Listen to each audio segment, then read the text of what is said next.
Money can't buy happiness. According to the viral young businessman Josh Mojico, and I quote, ang mga nagsasabing money doesn't buy happiness ay yung mga taong walang pera. Pero sa mga sumunod na salitang kanyang binitawan ay okay naman kahit papaano. May angas nga lang ng kontik.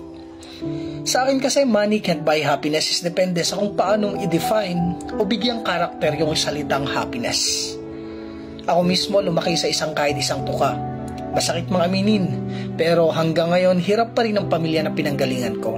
Nakapag-aabot kami ng mga kapatid ko pero sakto lang. Hindi mabubura sa isipan ko yung mga panahon na walang-wala kami.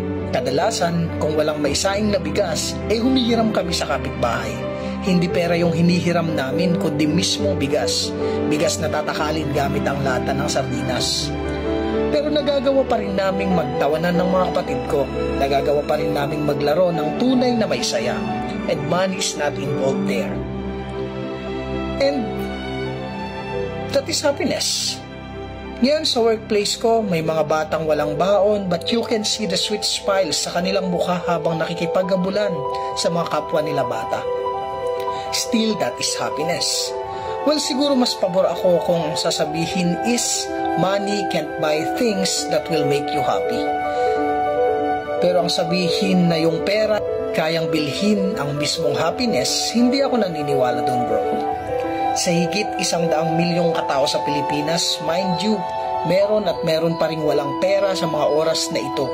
Pero nagagawa nilang sumaya, lalo kung kasama nila yung pamilya nila. Well, aware tayo na lahat ng tao nais magkaroon ng pera kasi yun yung paraan para makabili ng mga pangunahing pangangailangan. Pero hindi araw-araw na may pera ang ilan sa mga tao. Pero nagagawa nilang tumawa o kaya sumaya. Nasasabi ko to kasi ako mismo lumaki sa hirap at alam ko yung sitwasyon na walang pera. Pero bakit nagagawa ng mga magulang naming pasayahin kami sa pamamagitan ng mga kwentuhan, kalokohan naming magkakapatid at higit sa lahat masayang matulog, nasiksikan kayo ng mga kapatid mo sa higaan. Ganoon ang happiness sa akin. Alam ko sasabihin nyo na nasasabi ko lang to kasi wala akong pera o yaman o ano pang mga bagay na nagbibigay ng kaluwagan sa buhay. Pero sinasabi ko to dahil sa mismong paniniwala ko.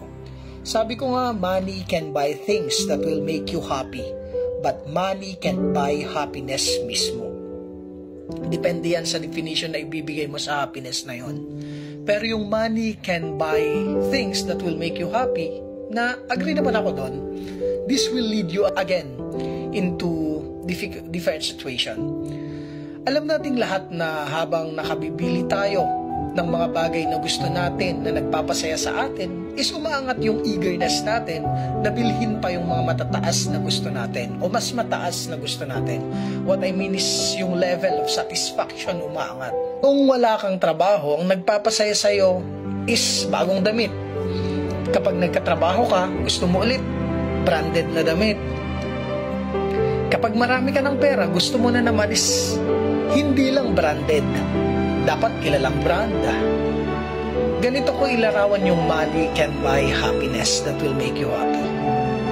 Isa lang ang punto ko dito, na hindi ako pabor sa money can't buy happiness, pero pabor ako na money can buy things that will make you happy.